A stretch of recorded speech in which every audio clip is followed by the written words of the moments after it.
Ça rebascule totalement la notion de propriété intellectuelle. Qui a la propriété intellectuelle d'un résultat généré par un prompt, par une IA? Ça reste encore des questions de notre époque. Personne ne peut vraiment se réclamer avoir une propriété intellectuelle sur ces sujets-là. Parce que vois-tu, ni l'entreprise qui l'a conçu ne pourra le faire puisque les données n'ont pas été entraînées sur les données de l'entreprise.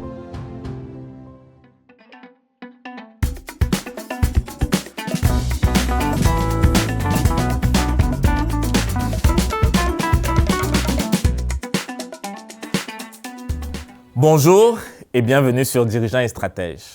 Aujourd'hui, nous accueillons un jeune homme plein de potentiel. Venu du Cameroun où il est né et il a fait ses études, il a surmonté pas mal d'obstacles pour être aujourd'hui doctorant à l'École polytechnique de Montréal. Au-delà de ses performances académiques, il est aussi reconnu pour son engagement à partager la connaissance au travers d'une chaîne YouTube dans laquelle il aborde des questions de l'obtention de bourses, mais aussi de l'excellence académique. Je vous présente Elnathan Tcheko. Bonjour Elnathan. Ravi d'avoir accepté notre invitation. Comment tu vas ce matin? Merci, je suis très heureux d'être là et je vais très bien, merci. Ok, génial. Alors, j'ai été personnellement très impressionné par ton profil. Je voulais un peu le partager avec notre audience aujourd'hui afin qu'ils aient une idée justement du personnage et de l'inspiration que tu peux être. Non seulement tu as commencé tes études au Cameroun, mais aujourd'hui, tu es doctorant à Polytechnique Montréal où tu étudies l'intelligence artificielle.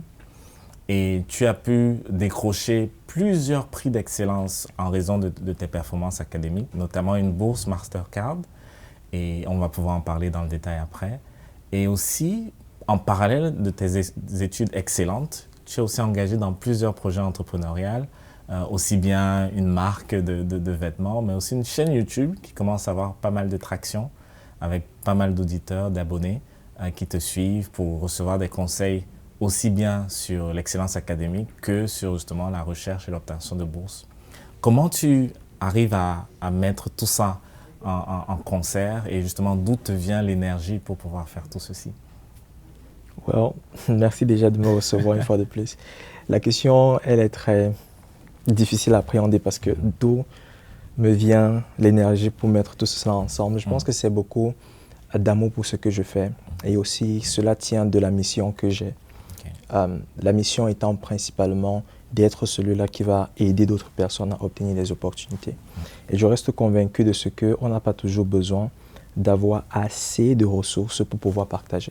Okay. Donc l'idée de la chaîne YouTube m'est venue principalement de ce que je rencontrais des petites opportunités à gauche et à droite et petites connaissances, petite sagesse. Et je me disais, je veux partager aux autres. Dans ce besoin donc de partager, j'ai lancé la chaîne YouTube, j'ai commencé à partager mon expérience avec les autres. Et j'ai réalisé, chemin faisant, que à force de partager, j'apprenais davantage. Okay. Et ça me bâtissait également un réseau. Donc, c'est pour répondre à la question de comment est-ce que toute cette aventure-là a commencé. Oui. Okay. Mais du coup, est-ce que tu peux un peu revenir au début, revenir au commencement? Elnathan Tcheko, il vient d'où et comment est-ce qu'il arrive à être l'homme que nous avons aujourd'hui devant nous? Well, cela remontera, je dirais, jusqu'à l'université de Douala, où j'ai fait mon parcours universitaire. Et même peut-être avant ça? Ouais, ok. On peut retourner encore plus bas. Donc, j'ai fait mon secondaire à Douala, dans le contexte de la ville de Douala. Dans quelle zone? Parce que moi aussi, j'étais à Douala, justement. Oh, à Village. Village Douala, Village, c'est du côté de... Yassa? Yassa, exactement. Okay. Bon, moi, j'étais à Makepe, mais ok. J'ai fait beaucoup de villes à Douala. J'ai fait Bonabéry, Village, Yassa, Ngodi Bakoko en particulier. Okay. Bref, j'ai eu mon... mon baccalauréat dans un collège de la place. Et après cela, j'ai eu à postuler, à chercher les concours, du moins, à compétir pour Polytechnique de Yaoundé, Polytechnique de Douala, qui à l'époque était FGI. Et curieusement, j'ai échoué ces concours-là. Les deux? Oui, les deux. Okay. J'ai échoué. Je ne m'attendais pas à échouer particulièrement FGI de l'époque.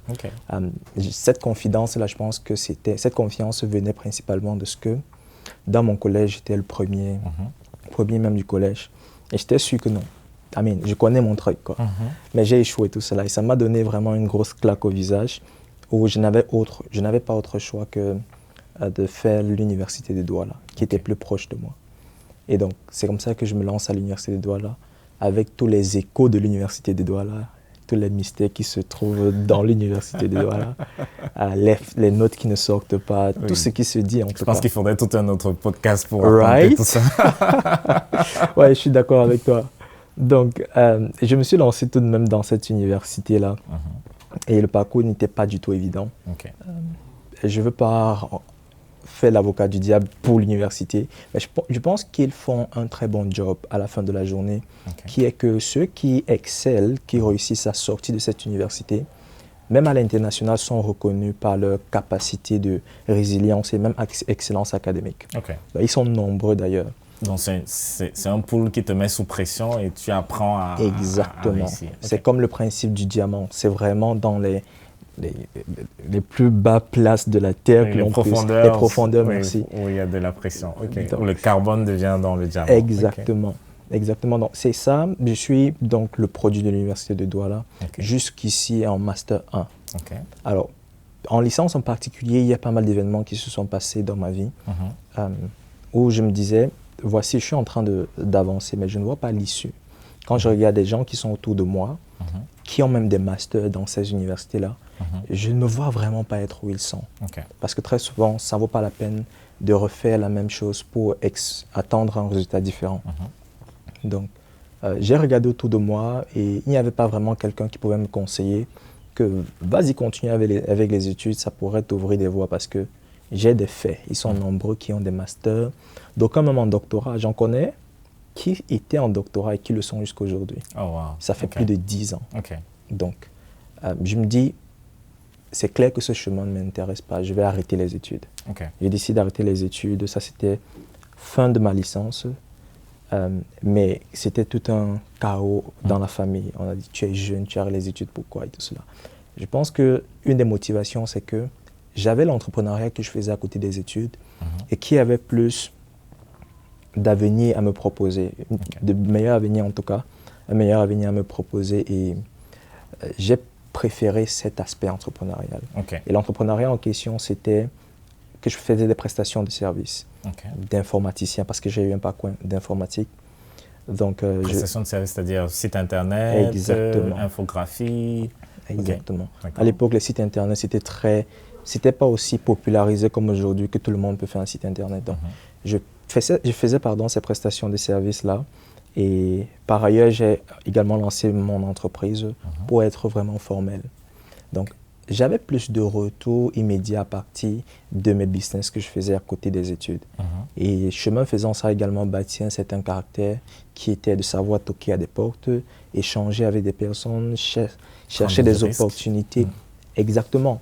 Toutes ces compétences qui aujourd'hui continuent de porter ses fruits. Donc, c'est ainsi que je chemine jusqu'en, comme je disais dans ton master 1, après ma licence.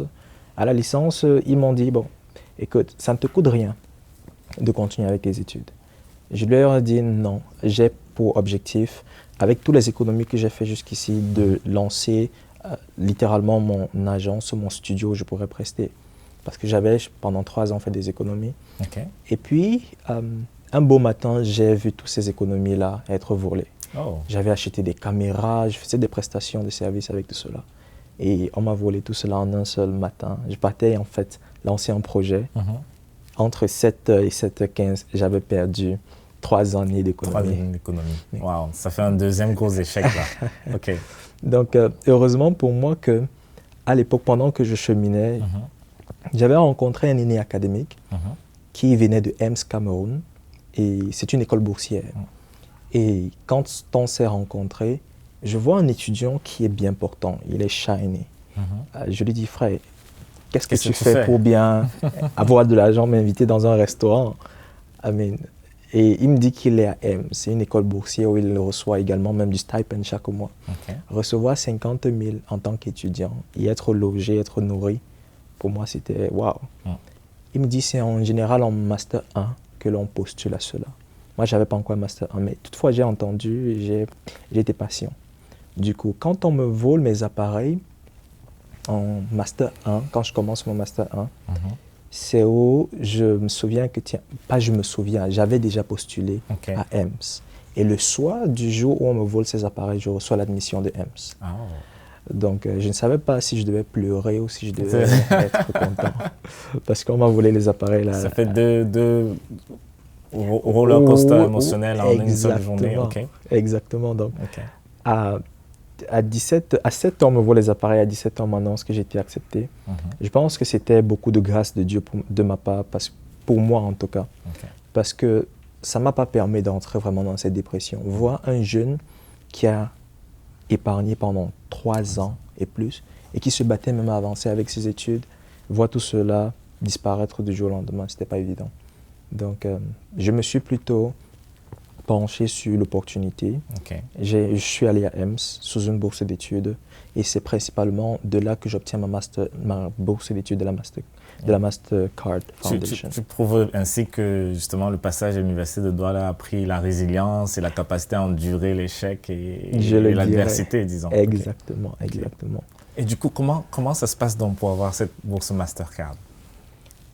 La Mastercard, c'est une organisation qui, on la connaît dans l'univers financier, mais elle a également toute une fondation qui aide des étudiants à continuer dans les études, il faut le dire. Mais juste que ça vient avec certaines contraintes. La contrainte étant qu'elle ne te donne pas la bourse directement, elle le donne en affiliation avec des universités. Donc, si tu es affilié à une université de la Mastercard, c'est où tu peux obtenir des bourses de la Mastercard. Et des universités de la Mastercard, elles sont nombreuses dans presque tous les pays au continent. Et en particulier, EMS est affilié avec la Mastercard. Donc, il y a plusieurs moyens d'obtenir cela. Soit tu postules à l'université et tu obtiens la bourse, soit tu postules à l'université, tu obtiens et l'admission et la bourse, soit tu cherches à intégrer l'université et ensuite tu demandes la bourse. Toujours est-il qu'il faudrait que cette université soit affiliée à la Mastercard. Et en particulier avec EMS, c'est tel que quand tu postules, quand tu es accepté, à l'intérieur, il y a un ensemble, à EMS, ils ont un ensemble de partenaires. Et ces partenaires financent différents étudiants. Et c'est ça qui te permet d'arriver à Polytechnique Montréal par la suite? Par la suite, parce que c'est à EMS que j'ai pu entrer en contact avec le professeur qui est mon superviseur actuel. Et j'ai continué à Polytechnique. Et tu arrives directement en doctorat? Oui. Et comment ça se passe jusqu'ici? So far, so good. Ça a beaucoup de challenges parce que se retrouver dans un univers différent de son pays natal, c'est pas évident. Également, les réalités de la recherche, c'est pas évident. Donc, mais sinon, je continue avec cet esprit de résilience-là. Ok, génial. Justement, parlant de ton pays natal, je vois aussi que ton t-shirt aujourd'hui est un peu typé. Comment tu dirais que tes origines camerounaises, ethniques, te permettent d'avoir une vision du monde un peu particulière? Et comment est-ce que tu essaies de valoriser ça aujourd'hui au quotidien? Oui, je dirais que venant d'un pays d'Afrique, ayant grandi dans les conditions de pauvreté, je dirais, l'appréciation de la vie, elle est différente par rapport à quelqu'un qui est né dans une certaine aisance. Du coup, quand tu te retrouves à l'étranger où des personnes ont tout pour acquis ou prennent tout pour acquis, regardant tes arrières, tu te dis, je ne devrais pas partager la même philosophie de vie. Et pendant que j'y suis, je me dis, ce sera intéressant de représenter d'où je viens. C'est important de ne pas oublier d'où l'on vient. Donc, j'essaie au quotidien de me rappeler d'où je viens, que ce soit à travers des vêtements comme ceux-ci.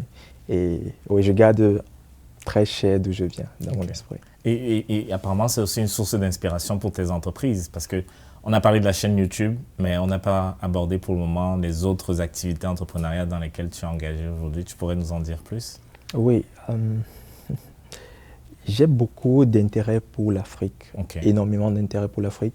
Et même la chaîne YouTube en particulier, c'est pour apporter de la valeur principalement à l'Afrique.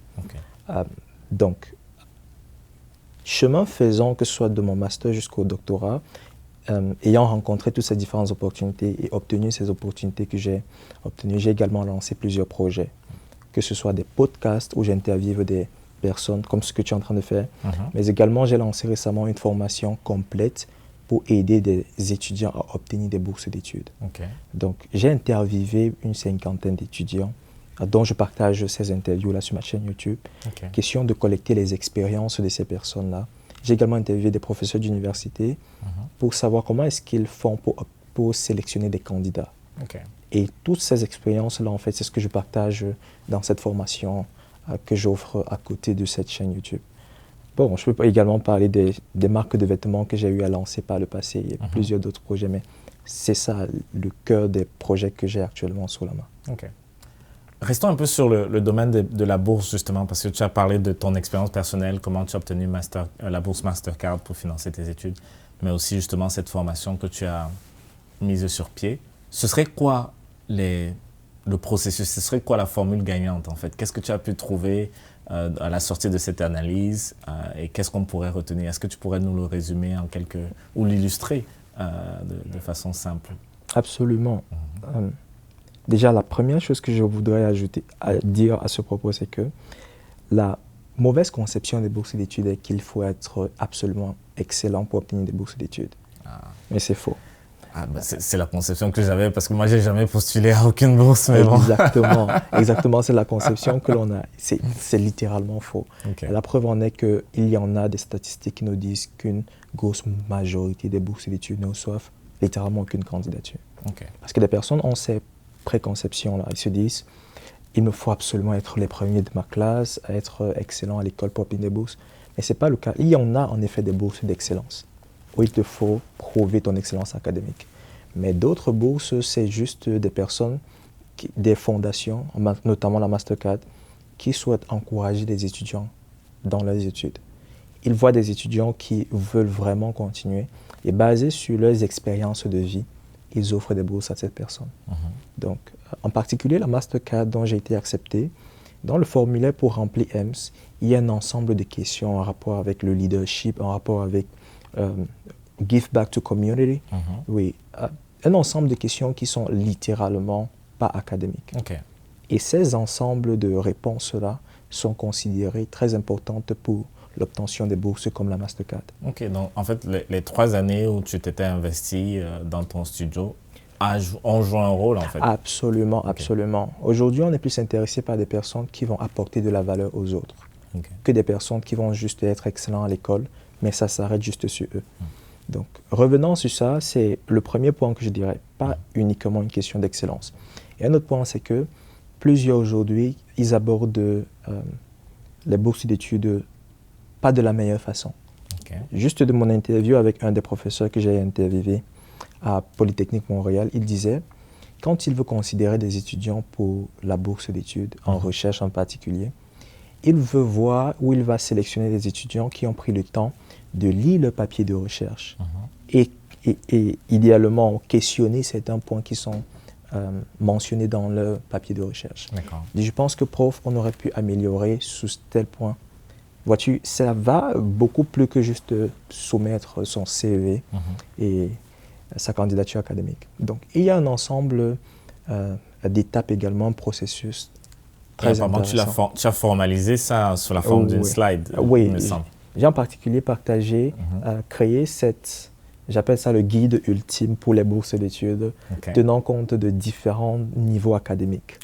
Donc, ceci vraiment, c'est l'extrait de toutes ces différentes interviews que j'ai eu à avoir avec des étudiants et des enseignants. Est-ce que tu sais que juste avec ça, normalement, on te donne déjà une thèse? Parce que c'est ça le travail d'une thèse, c'est de prendre une question, de l'investiguer, d'interviewer des gens, d'avoir des données et d'arriver à formaliser un concept. Donc, exactement. Félicitations pour ça. Ah, merci. Et d'ailleurs, c'est gratuit. J'ai cela sur mon site internet. Je partage cela gratuitement parce que ces interviews n'étaient pas payées. Donc, je partage cela gratuitement. Et du coup, c'est quoi le contenu donc? Le point premier, c'est déjà d'évaluer les ressources parce qu'il y en a plusieurs types de bourses d'études. Des bourses d'études partielles et totales. J'ai eu à refuser par le passé une bourse d'études partielle parce que je n'avais pas de l'argent pour me payer le billet d'avion. Je voulais absolument une bourse d'études totale. Donc, après, c'est le choix de la spécialité. Dans quel domaine est-ce que je veux aller? Il y en a qui disent que je fais des maths, je veux une bourse d'études en mathématiques. Mais la mathématique, c'est quoi? C'est très vaste. Exactement sur dans quel domaine en mathématiques tu veux t'investir? Le choix de la destination, l'approche pour obtenir des bourses d'études en Amérique est très différente de celle de l'Europe. Tu dois savoir cela. Donc, ensuite, comment est-ce que tu trouves ces bourses d'études-là? Il y en a qui trouvent les bourses d'études sur les réseaux sociaux. J'en connais qui sont nombreux dans mon laboratoire. Il y en a qui trouvent les bourses d'études sur Google, d'aucuns sur les sites internet de ces institutions. Ensuite, comment constituer les dossiers? Quels sont les éléments clés qui entrent dans les dossiers? On peut également penser à contacter les enseignants pour ceux qui font dans la recherche. Donc, si je fais dans la recherche, je n'irai pas directement sur le site de l'université pour postuler. Je vais d'abord me rassurer que j'ai un enseignant qui va m'encadrer. On peut également penser au processus d'admission. Ça en est toute une autre chose. Même quand on est admis dans l'université, je parlais de la Mastercard. Tu peux être admis dans l'université et c'est à partir de là que tu cherches maintenant la bourse d'études. Donc voilà les points clés que je peux mentionner juste comme ça qui entrent en jeu dans le processus d'obtention de la bourse d'études en fonction de son background. Wow, merci beaucoup pour le partage et j'invite justement notre audience à aller sur le site internet pour en savoir plus dans le détail. Et justement, toujours dans cette logique de partage, parce que visiblement, c'est quelque chose qui te tient à cœur. Il y a cette chaîne YouTube où tu interviews justement pas mal de personnes. Est-ce que tu peux nous en dire un peu plus? Tu parlais de l'origine de ça, mais c'est quoi le contenu? C'est quoi l'objectif? C'est quoi la vision? Où est-ce que tu vas avec? Alors, sur la chaîne YouTube, j'ai 3 points clés sur lesquels je me focalise. Principalement, partager des interviews que j'ai avec des étudiants, des experts dans leur domaine, sous forme de podcast, exactement comme on est en train de faire. C'est un podcast que j'ai récemment lancé, ça fait un peu plus d'1 mois. Ensuite, il y a également le volet intelligence artificielle, où je partage des concepts techniques en intelligence artificielle, mais d'un angle académique. Pas juste des tutoriels où il faut exécuter des lignes de code. C'est de dire, je vais par exemple parler d'un concept, mais quelle est la mathématique qui est derrière, quelle est la philosophie, qu'est-ce qu'il y a derrière, quel est le raisonnement. Je ne veux pas juste obtenir les résultats. Donc, je partage également des vidéos dessus. Et un autre point très important pour moi, c'est également les études. Je partage également mes expériences académiques. Le point étant principalement d'inspirer d'autres jeunes à aspirer à ce que je suis en train de faire. Génial. Justement, avant d'entrer dans l'intelligence artificielle, vu que la plupart de ton contenu est justement tourné vers l'Afrique, et il y a justement cet élan, cette question qui émerge de plus en plus du retour à l'Afrique, avec notamment la conférence Back to Africa qui a eu lieu il y a quelques semaines. Là. Comment est-ce que tu te positionnes par rapport à ces problématiques? Est-ce qu'il faut rentrer, il ne faut pas rentrer, il faut rester ici, investir au pays? Comment on fait? On est mieux chez soi. On est bien servi que chez soi. Donc, définitivement, il faut rentrer, mais c'est important de savoir quel est le timing pour rentrer. J'encouragerais pas un étudiant qui vient pour ses études, après les études, de rentrer directement. Tu auras la connaissance théorique, mais qu'est-ce que tu apporteras concrètement en Afrique? On a besoin également de l'aspect pratique, pas juste de la théorie. Donc, je pense que c'est important de se situer dans un temps raisonnable, se dire, OK, je vais peut-être, si je viens pour les études, je vais obtenir cette expérience académique, mais également une expérience professionnelle où j'aurai 360 degrés du sujet dans lequel je suis investi afin de rentrer, implémenter en Afrique comme un expert. Et si je viens avec d'autres profils, soit en tant que résidence, pour prendre le cas du Canada, idéalement, je veux bâtir un patrimoine que je peux utiliser comme effet de levier, par exemple ici au Canada, pour investir en Afrique. Et je peux m'expliquer. Il y en a aujourd'hui qui sont beaucoup intéressés par l'immobilier. Si j'ai des fonds, je n'irai pas directement investir au Cameroun ou en Afrique. Je vais investir au Canada, l'immobilier en particulier, parce que ça pourra me donner un effet de levier pour investir ailleurs. S'il faut évaluer le coût, par exemple, d'un building, je n'aurai pas assez d'argent pour investir directement en Afrique. En mettant un down payment ici, là, au Canada, j'aurai un financement dont je peux utiliser, comment ça s'appelle? Un réinvestissement, un refinancement? Un refinancement, merci. Un refinancement. Prendre la marge de bénéfice dessus et investir cela au Canada, en Afrique. Donc, ça c'est absolument débattable parce qu'en même temps, on pourra te dire que non, ton down payment que tu mets là, normalement, il te construit déjà une maison. Une maison? Oui. Mais si tu vois les choses vraiment sur grande échelle, tu n'auras pas nécessairement, je dis n'importe quoi, $600 000 pour injecter en Afrique, ça te prendra beaucoup de temps. OK. Ça te prendra beaucoup de temps. Et comme je disais tantôt, c'est un effet de levier considérable.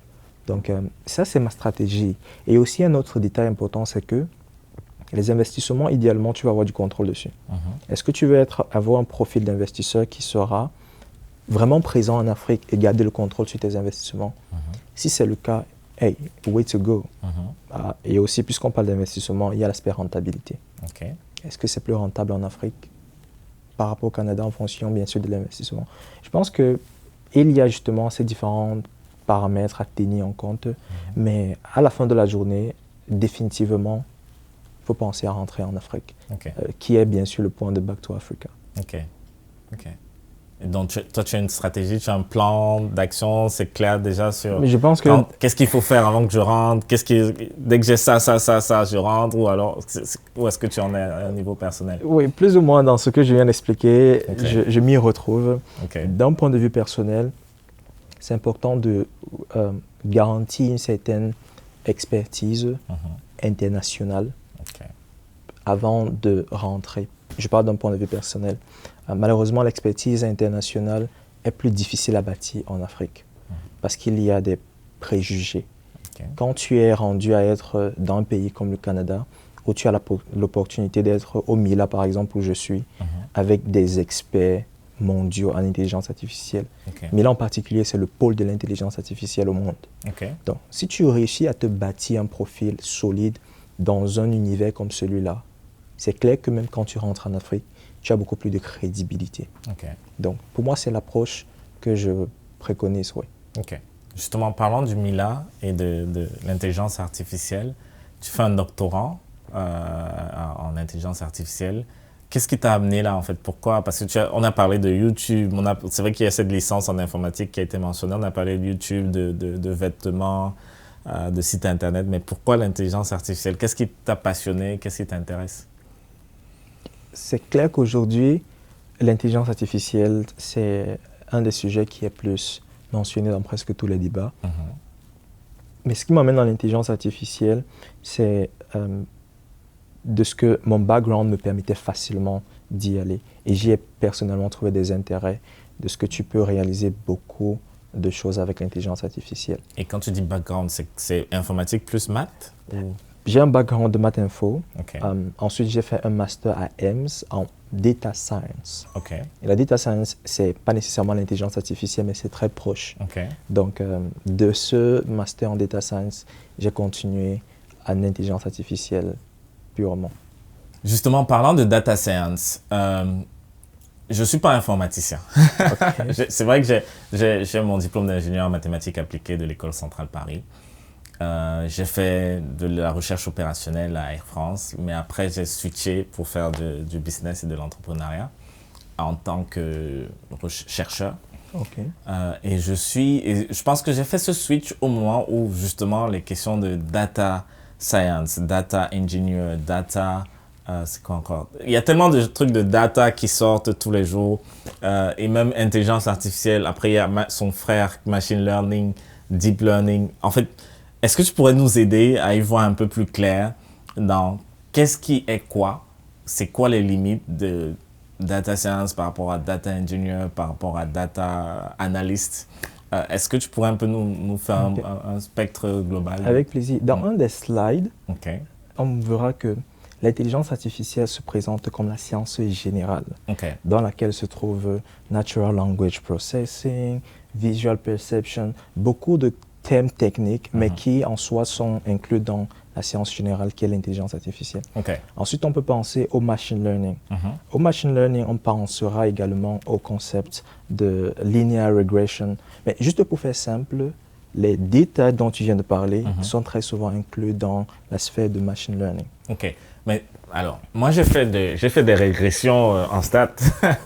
Est-ce que je peux dire que je faisais du machine learning parce que je faisais mon AX plus B égale Y? Je sais ça pas. Entre dans un des gros débats. Je pense qu'il y avait toute une hype à l'époque entre les data scientists, les statisticiens et certains mathématiciens qui se réclamaient également être data scientists. Mais ce qui caractérise vraiment tout ce qui est data, c'est la donnée. Donc, plus tu es exposé aux données, plus tu te retrouves dans ce corps d'activité de la data science. OK. Et le machine learning n'est que juste une approche, en fait, où on se dit, on veut entraîner des ordinateurs à apprendre, OK. ou en d'autres termes, des modèles. Donc, tout ce qui est vraiment data à grande échelle, c'est différent de l'approche mathématique où on se retrouve avec soit une table ou au pire encore une petite base de données.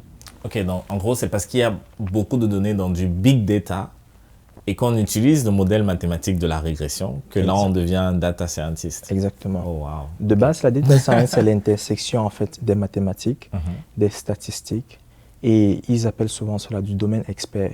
Domaine expert, c'est que la data science est appliquée à une science. OK. On peut utiliser la data science pour du business. Là, ce serait des businessmen qui sont le domaine expert, ou alors dans la santé, voilà. OK. Là, le domaine expert, c'est le corps de la santé. OK. Donc, c'est l'intersection en fait de ces grandes disciplines. Qu'on appelle dans machine learning. Qu'on appelle data science. Data science. OK. Le machine learning, c'est juste une autre science, OK. une autre science à part. Oui. OK. Et du coup, data engineer ou data analyst, ce serait quoi en fait? Les data engineers, data analysts et tous ces autres data titles, disons qu'ils se retrouvent sur un spectre où on se dit à quelle étape du processus, comment je dirais, du traitement des données chacun se trouve. Donc le data analyst, c'est celui-là qui va analyser les résultats, les graphes qui ont été extraits à partir des données. Okay. Le data engineer, c'est par exemple quelqu'un qui va construire toute l'architecture qui se trouve dans le pipeline en fait de traitement des données. Okay. Donc qui va implémenter toutes les architectures qui s'y trouvent. Okay. Le data miner, par exemple, c'est quelqu'un qui va traiter les données. Celui-là, je ne connaissais pas, mais vas-y. Il y en a plusieurs. Donc, le data miner, c'est quelqu'un qui va chercher les données, extraire ces données-là, traiter, rendre ces données utilisables, retirer tout ce qu'il y a comme impureté dans les données. Donc, ils appellent ça data processing. C'est juste dire, les termes peuvent être assez embrouillants, mais c'est de savoir à quel niveau je me trouve dans tout ce processus de traitement des données. Et à partir de cette position-là, un titre a été généré. OK, d'accord. Et du coup, tout ça, c'est toujours dans la coupole du machine learning? De la data science. De la data science. Okay. C'est un peu plus large que cela. OK, c'est plus large que machine learning. OK, intéressant. Mais du coup, qu'est-ce qu'on peut faire? Je pense qu'il y a plusieurs niveaux, mais je suis quand même intéressé à ce que... Parce que je suis quand même quelqu'un d'applicatif. Je me pose toujours la question de, OK, ça sert à quoi? Qu'est-ce que je peux faire avec le machine learning que je ne peux pas faire avec l'intelligence artificielle ou avec le deep learning? Mais je pense qu'il faut d'abord aller jusqu'au bout Oui, je disais tantôt, on a de base l'intelligence artificielle qui est la plus grosse science, incluant tous ces différents domaines-là. Ensuite, on a le machine learning. Le machine learning, pour faire simple, c'est juste une machine qui apprend. Aussi longtemps qu'on a une dynamique d'une machine ou d'un ordinateur qui apprend quelque chose, on parle de machine learning. Et comment est-ce qu'il apprend? C'est juste qu'on lui donne un ensemble de données. Et puis, de ces données, il ressort des corrélations, une certaine logique dans ces données. Je vais te prendre l'exemple d'un enfant. Tout va de cette analogie de l'enfant qui est que l'enfant, quand il naît, il n'a pas vraiment d'essence, il n'a pas un raisonnement. Mais ce raisonnement se bâtit de ce qu'il a écouté ses parents interagir. Il a vu maman dire « papa » et c'est comme ça qu'il sait que ce que je vois, c'est papa. Ce monsieur-ci, c'est papa. C'est papa, on l'appelle papa. Pour qu'il réagisse, on dit papa. Exactement. Donc, à chaque fois, par exemple, qu'on l'appelle, il peut-être dans les débuts ne répond pas, mais quand on l'appelle en le touchant, il sait que hey, peut-être c'est moi. À chaque fois qu'il entendra ce nom-là, il s'identifiera à lui et il se retourne. C'est comme ça que l'enfant apprend. Et donc, c'est exactement la même approche que l'on utilise pour les ordinateurs. On lui donnera un ensemble de données. Juste qu'il apprendra cela à partir des formules mathématiques, des régressions d'ailleurs dont tu as mentionné. Il apprendra de ces données-là. Il apprendra des corrélations, du sens. Il fera du sens en fait. Et du coup, est-ce que ça lui permet de prédire? Il devient prédictif? Il peut prédire à partir de là. Ou alors on peut encore pousser plus loin avec du deep learning, où il a vraiment une grosse quantité de données. Et là, il peut à la rigueur même générer de nouvelles textes, de nouvelles images. C'est comme ça que fonctionnent les generative AI. D'accord.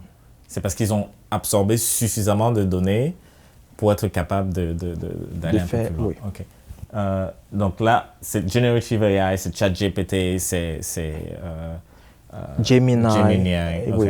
OK, intéressant. Mais du coup, OK, en termes donc d'application, qu'est-ce que je peux faire avec le machine learning que je peux pas, plutôt, qu'est-ce que je peux faire avec du Generative AI que je peux pas faire avec du machine learning? Où est-ce que la frontière se situe? Et aussi, et potentiellement, mais c'est un peu plus technique, c'est quoi les puissances de calcul qui sont requises pour faire chacune de ces activités? C'est un point très intéressant que tu mentionnes. Alors, le Generative AI en particulier, comme le nom le dit, Generative. Aussi longtemps qu'on se retrouve dans une dynamique d'obtenir les données et de pouvoir générer quelque chose, du texte, de l'audio, peu importe, on parle de Generative AI. Ce qui est très connu traditionnellement, ce sont des algorithmes prédictifs, où on lui donne un ensemble de données, on lui demande d'effectuer une prédiction. Là, on parle de machine learning très souvent. Mais du moment où elle peut, de façon intuitive, générer quelque chose de nouveau par rapport aux informations qu'on lui a données en entrée, on parle là de Generative AI. C'est où plusieurs de ces solutions qu'on a aujourd'hui se trouvent. ChatGPT, Gemini, Llama. Et en termes de puissance de calcul, ça demande excessivement de ressources pour entraîner un modèle génératif. Avec du machine learning, quelconque machine peut le faire, dépendamment de la taille du modèle que tu veux employer. Si tu veux juste un modèle qui va te prédire, j'ai dit n'importe quoi, le prix des maisons, tu n'as pas besoin des serveurs pour cela. Mais quand on est déjà de l'ordre du Generative AI, c'est beaucoup plus immense, c'est plus absorbant en termes de ressources. Quand tu parles de serveurs, c'est des CPU, c'est des GPU, c'est des cartes graphiques? OK. Les CPU, c'est très souvent les machines que l'on a. C'est ça, CPU. Les GPU ici, là, ce sont des cartes graphiques. Graphic Processing Unit. Processor Unit. Donc là, on a la possibilité d'insérer des GPU dans notre machine. Mais il y a des GPU beaucoup plus puissants qui sont très souvent stockés dans des serveurs dont on a accès à distance. Je prendrai le cas, par exemple, des ChatGPT. Pour les entraîner, ils ont besoin de grosses ressources en termes de GPU. Ici, on parle de Tera. En tant qu'individu, on n'a pas accès à cela, déjà même pour le prix. Donc, et ce serait quoi les ordres de prix à peu près? En toute honnêteté, je ne pourrais pas le dire du haut de la tête, mais toutes ces informations sont contenues sur les plateformes des fournisseurs comme AWS, notamment Amazon. Il y a également NVIDIA, NVIDIA qui est un gros player dans cet univers-là de Graphic Processing Unit. Et du coup, toi, dans ta thèse, tu cherches, en fait, tu es concentré sur quel aspect de tout ceci qui s'appelle intelligence artificielle? Ma thèse est basée principalement sur cette problématique qui est que on veut davantage entraîner des systèmes d'intelligence artificielle, beaucoup plus larges, beaucoup plus volumineux. Malheureusement, ces données sont de plus en plus sensibles. Elles ont de plus en plus de contraintes.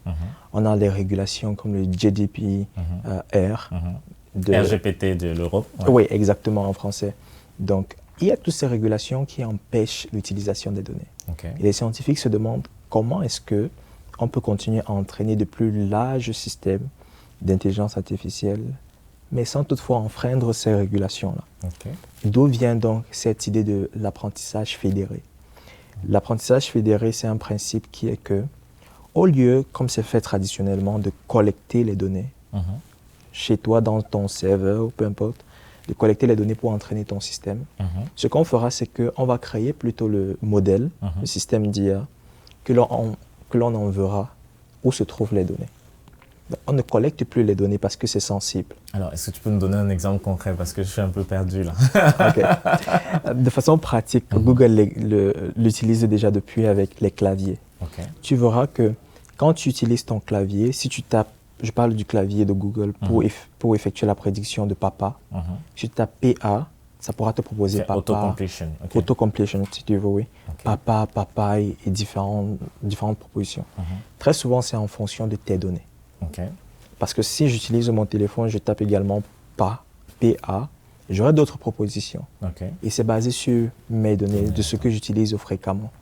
Donc, ces différences-là, quoi qu'on ait des mêmes systèmes qui sont chez Google, viennent en fait de cet même esprit qui est que non seulement on veut personnaliser l'utilisation, mais ils n'ont pas le droit de collecter nos données. OK, ils n'ont pas le droit de rapatrier ça sur leur serveur sur leur pour faire l'analyse. Pour entraîner leur système. Donc, l'entraînement et le programming se fait dans mon téléphone. Exactement, Okay. tu l'as compris. Mais du coup, toi, tu veux donc fédérer les différents téléphones? Mais non, mon point, c'est que je ne travaille pas sur En soi, c'est une approche qui existe déjà depuis 2016, comme je le disais, avec Google.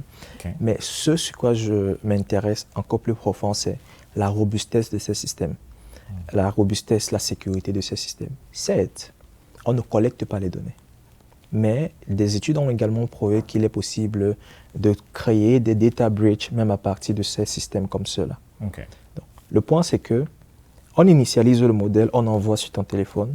Les conditions, c'est qu'il faudrait que ton téléphone soit connecté à Internet, qu'il soit en train d'être chargé, qui est une pratique que l'on fait très souvent. Quand on passe se coucher, on branche le téléphone et on le laisse. C'est à ce moment que certains modèles sont entraînés sur ton téléphone. Et puis, ils sont exportés, les modèles, pas tes données, sont exportés au serveur de Google. Ils le font donc comme ça sur plusieurs... Mais dans le modèle, il y a mes données.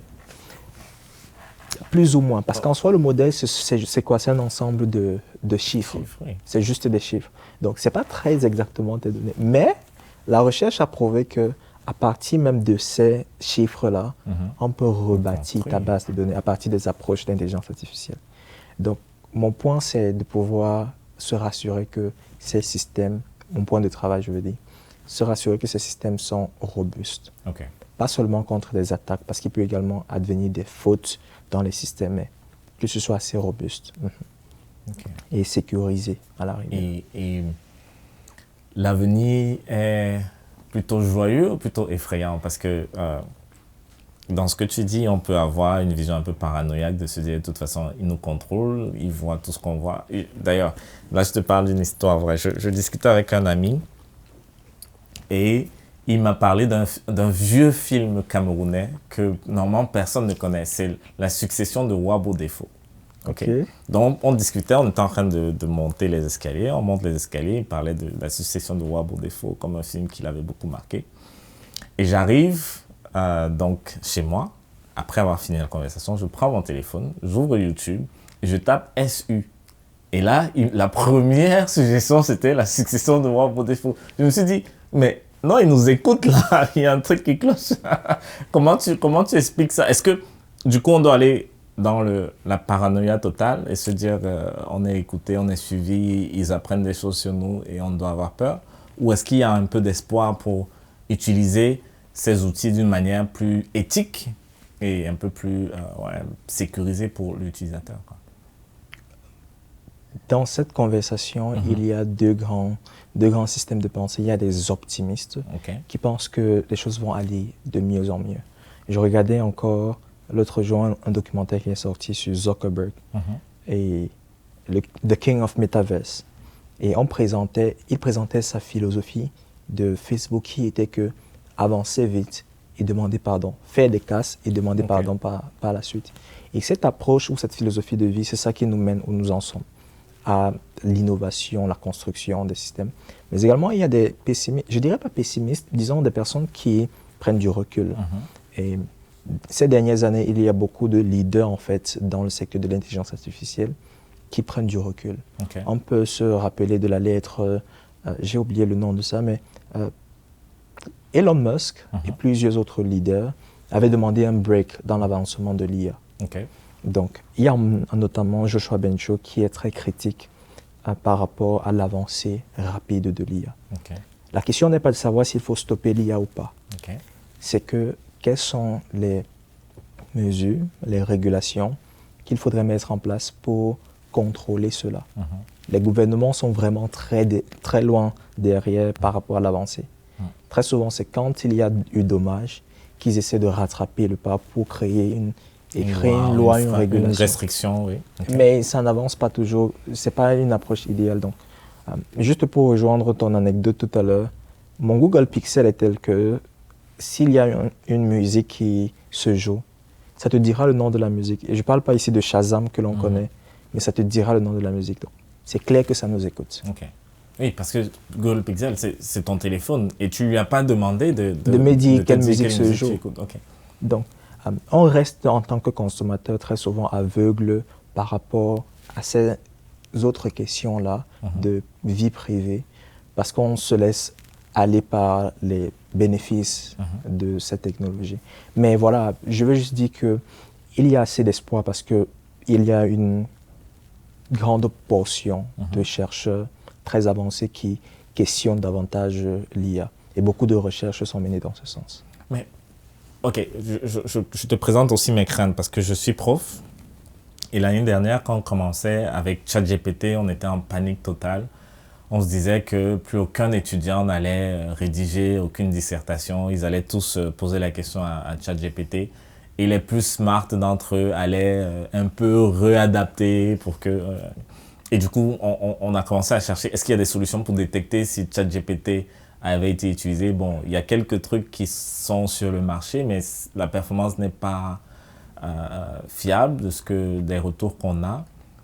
Est-ce qu'il y a, d'un point de vue de l'éducation, ta perspective à toi, c'est que il faut qu'on l'amène dans la classe, il faut qu'on l'enlève de la classe, comment on arrive à interagir avec ce nouvel outil qui a du potentiel, mais qui présente pas mal de dangers. Quelles seraient tes recommandations? Aujourd'hui, la question n'est plus de savoir si on l'amène dans la classe ou pas. Ils l'ont déjà. Okay. Gemini est littéralement intégré au Google Pixel. Okay. Donc aujourd'hui, on avait l'assistance de Google Pixel. Okay. Aujourd'hui, tu peux changer avec Gemini. Okay. Donc ton assistant vocal peut être Gemini. Donc Siri, toutes ces choses, ils sont Generative AI maintenant. Les Generative AI ont pris le dessus. Donc, juste pour dire qu'ils l'ont déjà même dans la poche. Okay. La question n'est plus de savoir si on va l'accepter ou pas. Et aujourd'hui, plusieurs cours, même informatiques, disent Generative AI permis. Okay. Ils l'acceptent. Et bien sûr, il y a beaucoup de solutions, déjà très efficaces pour contrer cela. Mais à la fin de la journée, ce n'est pas très implémenté parce que récemment, j'ai eu à voir sur certaines nouvelles des journaux très connus dont je ne mentionnerai pas le nom, qui ont littéralement des articles totalement générés par des IA. Oh. C'est choquant. Quand tu dis journaux, des journalistes, journaux scientifiques, pardon. Oh, wow. Articles scientifiques. Okay. Donc, littéralement un article scientifique dont l'abstract a été généré. Toi, quand tu lis, ça te parle d'autres choses, rien à voir avec le titre. Mais c'est passé les corrections des reviewers. Oh, wow. Et là encore, c'est une autre conversation dans l'aspect de la recherche. Oui, parce qu'il y a un enjeu éthique, il y a un enjeu moral, il y a un enjeu de est-ce que je m'approprie quelque chose qui n'est pas le produit de mon travail. Mais okay, il y a beaucoup de problématiques. Je penserai encore à cet artiste-là qui a gagné le prix de l'artiste de l'année. Je me souviens plus de l'année, ça devait être 2021-2022. Et plus tard, on se rend compte que cette image avait été générée par une IA. Okay. Et guess what? Aujourd'hui, il demande le copyright dessus, il demande à ce qu'on puisse lui payer dessus parce que c'est son prompt, c'est lui qui a pensé au prompt pour que l'IA puisse générer cela. Ouais. Il y a des problématiques vraiment très complexes qui naissent autour de ce sujet. Mais une fois de plus, l'espoir réside dans ce que d'autres personnes se mettront à bâtir, d'autres personnes, notamment des gouvernements ici, se mettront à bâtir des législations qui pourront encadrer cela. Je ne suis pas sûr que j'ai envie de faire confiance au gouvernement. Comment est-ce que moi je peux me former? Bon, il y a plusieurs niveaux il y a plusieurs questions à poser là-dedans. C'est que, comment est-ce que moi, à un niveau individuel, je ne sais pas si tu as un avis ou des notions dessus, bâtir un niveau de compétence pour être conscient, d'abord, je pense que c'est le premier niveau, mais ensuite apte à me protéger de ce que mes informations ne remontent pas ou de ce que je suis capable de filtrer ce qui part et ce qui ne part pas. Est-ce qu'il y a des moyens de se protéger par rapport à ça? Définitivement, il y en a. Déjà, je pense que la sensibilisation, c'est la première approche. Okay. Se sensibiliser soi-même au travers des formations en ligne. J'ai eu à partager sur les derniers slides beaucoup de certifications gratuites IBM, Coursera offrent cela et d'autres plateformes qui offrent, Google d'ailleurs, offre des certifications complètement gratuites pour apprendre à se former sur l'IA. À se former sur l'IA, ok. Mais l'autre point, c'est que, vois-tu, quand tu es utilisateur des systèmes comme ceux-là, tu n'as pas vraiment une grosse marge de décision. Okay. Je prends le cas du Google Pixel. J'aime bien sûr ce téléphone-là. À la fin de la journée, je ne refuserai pas d'utiliser le Google Pixel parce que ça m'écoute. Tu vois, tu es plus ou moins contrôlé. Il y a un terme très technique qu'ils utilisent, j'ai oublié le terme, mais dire qu'ils ont vraiment cette domination-là sur les utilisateurs. Okay. Donc là, on n'a pas le choix que dans un début de s'informer, d'apprendre ce qu'il en est. Et pour ceux qui sont très sceptiques par rapport à leurs données, ils peuvent lire tout le manuel d'utilisation de ces logiciels-là et choisir si, oui ou non, ils vont accepter. OK. Et par rapport, le deuxième niveau, pour moi, c'est par rapport à l'authenticité de mon travail. Par exemple, tu as mentionné cet artiste qui, parce qu'il a écrit le prompt qui a généré l'image, réclame des droits d'auteur. Mais c'est aussi pareil pour l'étudiant en salle de classe qui pourrait générer son prompt et du coup avoir un texte qui est noté à 20 sur 20. Comment est-ce que ce serait, de ton point de vue, encore une fois, est-ce que c'est légitime de s'approprier le résultat d'un modèle que, je n'ai pas construit, parce que c'est vrai, c'est mon prompt, je suis d'accord, mais le résultat est lié au modèle et il n'a eu aucun input sur le modèle qui a été conçu. Comment est-ce qu'on arrive à... Parce que ça rebascule totalement la notion de propriété intellectuelle. Qui a la propriété intellectuelle d'un résultat généré par un prompt, par une IA? Ça reste encore des questions chaudes de notre époque. Personne ne peut vraiment se réclamer avoir une propriété intellectuelle sur ces sujets-là. Parce que, vois-tu, ni l'entreprise qui l'a conçu ne pourra le faire puisque les données n'ont pas été entraînées sur les données de l'entreprise. Okay. Les données ont été entraînées sur les données des personnes, des utilisateurs, dont d'ailleurs... Quand tu dis l'entreprise, c'est Google, c'est OpenAI, oui. Okay. Dont d'ailleurs, ils n'ont pas demandé les droits d'utilisation de ces données-là. Donc, tu te retrouves dans un écosystème où plusieurs personnes ont contribué et personne ne peut vraiment réclamer. Okay. Et on ne sait pas très souvent à qui jeter le tort. On pensera par exemple à la situation qui, il y a plusieurs années, a été créée avec Tesla. Si une voiture autonome se retrouve à créer un incident, qui est responsable de cela? Donc, la question reste encore très ouverte. Okay. Très ouverte. Juste à dire que chacun à son niveau garde la responsabilité, garde, comment je dirais, accountability, la responsabilité de ses actions. Okay.